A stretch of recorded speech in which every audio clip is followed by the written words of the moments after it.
Okay, what if you go out on a date and from the waist up, you love what you see? Yeah. From the waist down, there's a surprise.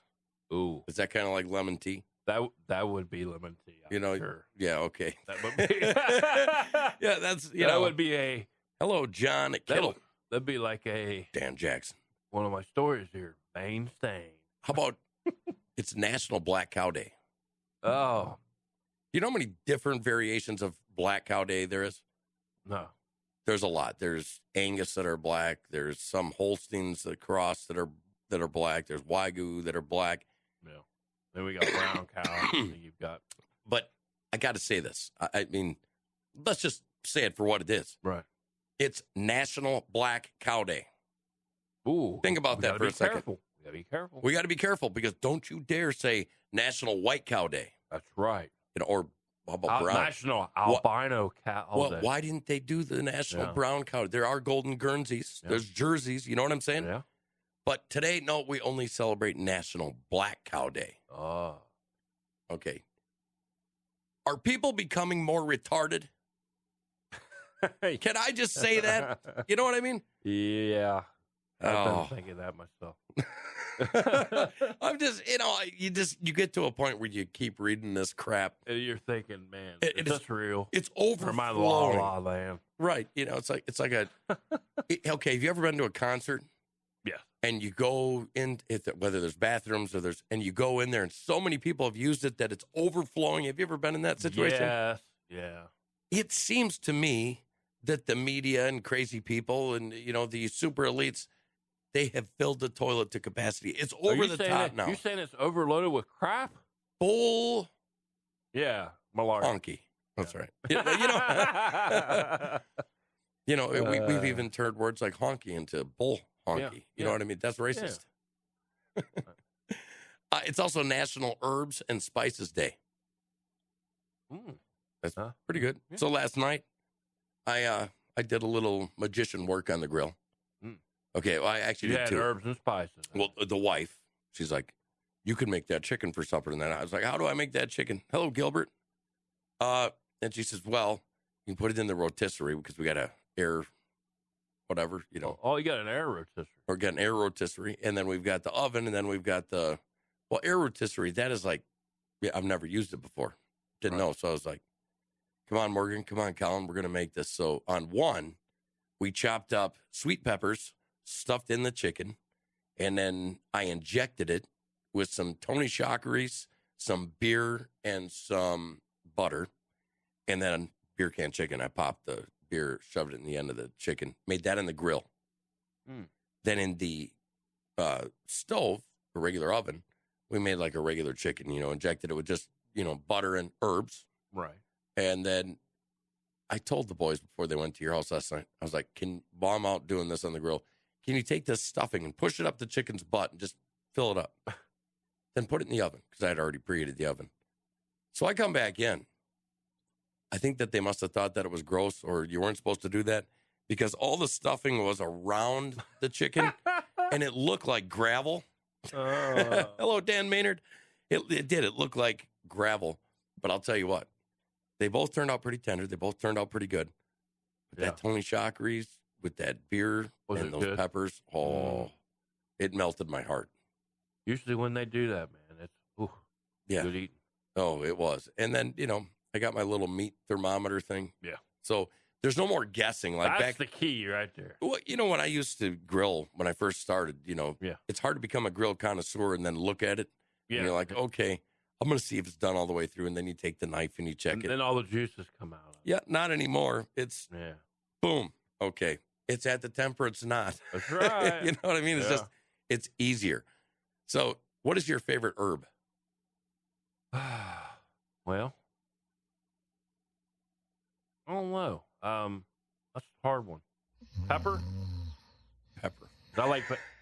I don't know. I'm a good cook. Pepper. It's probably not an herb. Name an herb. Name me 3 herbs. You will. Okay. Just 3. 3. Ganja. Okay, that doesn't count. Although they are doing a ganja cooking show on the Food Network now. Yeah. So I'll check that out. Yeah. How about cilantro? Yeah. How about that? Yeah. How about oregano? Yeah, oregano's good. I like that on pizza. You do? Okay. Yeah. I'll let you just one herb. One herb. Yeah. There's basil too, right? Oh, you got one. Okay. Yeah.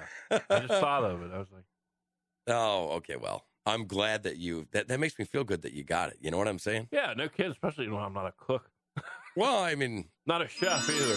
I'm just a baker, but not a real baker. Yeah, you're a McDonald's connoisseur, right? I should say fast food connoisseur.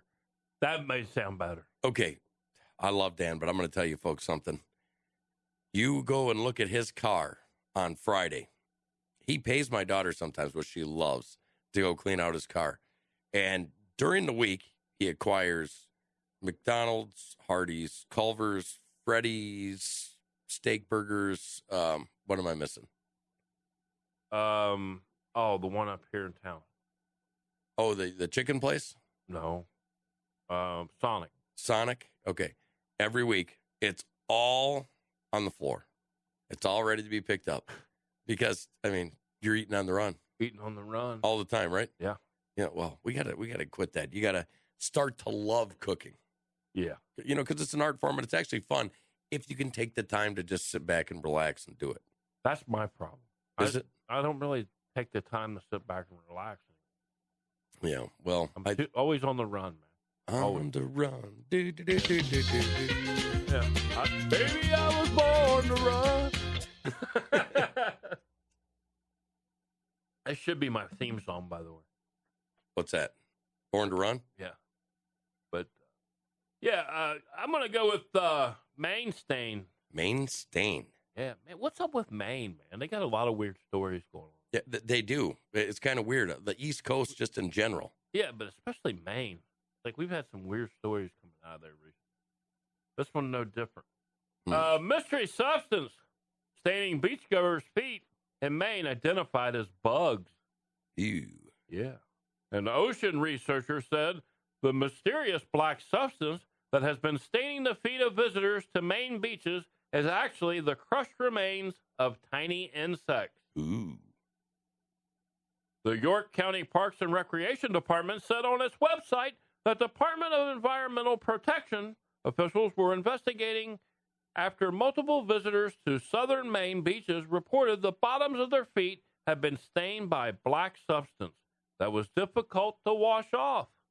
The substance was initially thought to be algae, but John Lillibridge, a recently retired oceanographer from the National Oceanic and Atmospheric Administration, examined a sample through a microscope and made a surprising discovery. Much to our surprise, it wasn't some kind of algae or an oil spill like you would expect. It was just a whole bunch of dead bugs in the water, Lillibridge told. Lillibridge said the insects have wings smaller than a pinpoint. Talking about those ballpoint pen day. But in such large numbers, they cause dark stains when stepped on. Steve Dixon, a marine geologist with Maine Geological Survey, confirmed Lillibridge's findings. This is the first time I've seen or heard of this in my 35 years. Dixon told the Portland Press-Herald, normally this time of the year, we get calls about too much seaweed on the beach and the swarming flies that hang around the decaying seaweed. This wasn't that. That's Your weird. thoughts, Mr. Hans? We're talking about bugs. And, I mean, there's some weird bug stuff going on. You remember, well, you're afraid of water, but did you ever go to the beach? Yeah.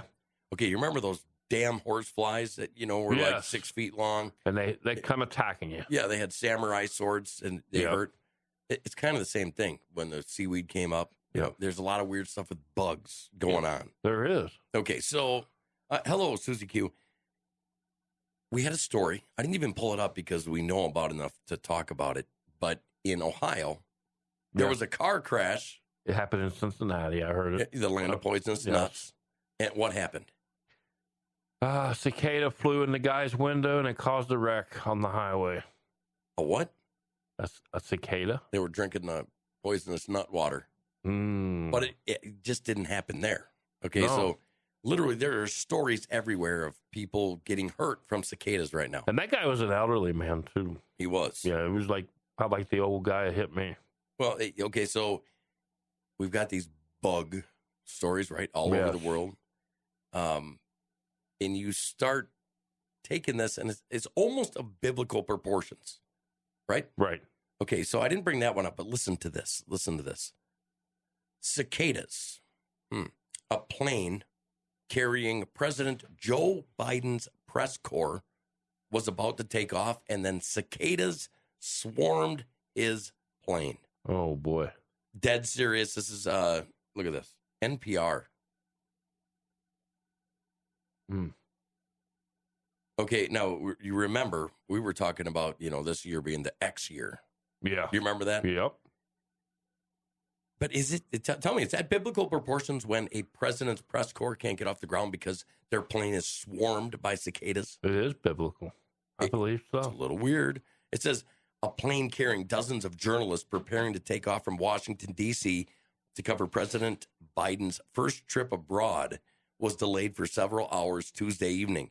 A swarm of cicadas was evidently looking to hitch a ride to Europe with the press corps.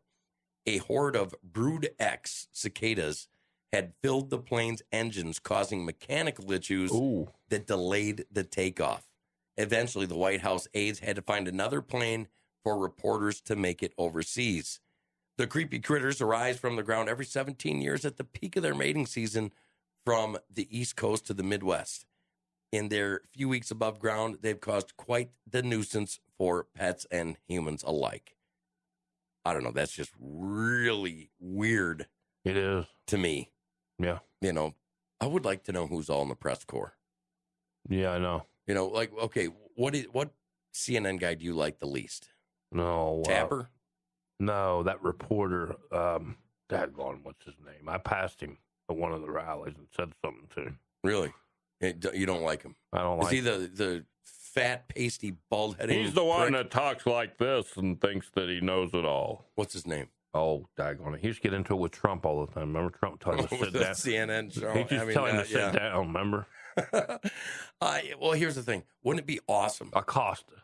Oh, Jim Acosta. Yeah, I don't like Acosta either. Him and his little buddy that watches him all the time at these rallies, his sidekick. Yeah, I'm not an Acosta fan, but wouldn't it have been awesome? Acosta looked at me like he was scared when I was talking to him. Really? He was like, oh, my God, this guy's going to kill me or something.